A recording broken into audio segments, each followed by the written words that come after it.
এদিকে নির্বাচন কমিশন আম জনগণ পার্টি বিএজেপিকে নিবন্ধন দিয়ে বহুদলীয় গণতান্ত্রিক চর্চার ধারা অব্যাহত রাখার সুযোগ দেবে বলে মনে করেন আম জনগণ পার্টির আহ্বায়ক ডক্টর মোহাম্মদ রফিকুল আমিন।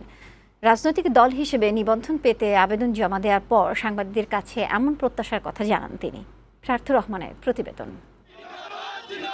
রাজনৈতিক দল হিসেবে নিবন্ধন পাওয়ার জন্য আবেদন জমা দেওয়ার শেষ দিন রোববার বিকেলে উৎসবমুখর পরিবেশে নির্বাচন কমিশন ভবনে যান আম জনগণ পার্টির নেতারা। তাদের নেতৃত্বে ছিলেন দলের প্রতিষ্ঠাতা ও আহ্বায়ক ডক্টর মোহাম্মদ রফিকুল আমিন। সদস্য সচিব ফাতেমা তাসনিম সহ অন্যান্যদের সাথে নিয়ে নির্বাচন কমিশনের দ্বিতীয় তলায় কর্মকর্তাদের কাছে প্রয়োজনীয় কাগজপত্র জমা দেন রফিকুল আমিন। পরে সাংবাদিকদের সাথে আলাপকালে নিবন্ধন পাওয়ার বিষয়ে নিজেদের প্রত্যাশার কথা জানান মোহাম্মদ রফিকুল আমিন ও ফাতেমা তাসনিম। গণতন্ত্র চর্চা করার যে স্বাধীনতা রয়েছে সেটি আমাদের নিবন্ধন দেওয়ার মধ্য দিয়ে তারা সেটি অব্যাহত রাখবে। আমাদের দলকে নিবন্ধন দিয়ে আমাদের বাংলাদেশে রাজনীতির একটা সুষ্ঠু ধারা চালু করার জন্য সহযোগিতা করবে। নিজেদের প্রতীক হিসেবে আম জনগণ পার্টি আনারস, কলম ও ঘণ্টা চেয়েছে বলেও জানান দলের প্রতিষ্ঠাতা মোহাম্মদ রফিকুল আমিন।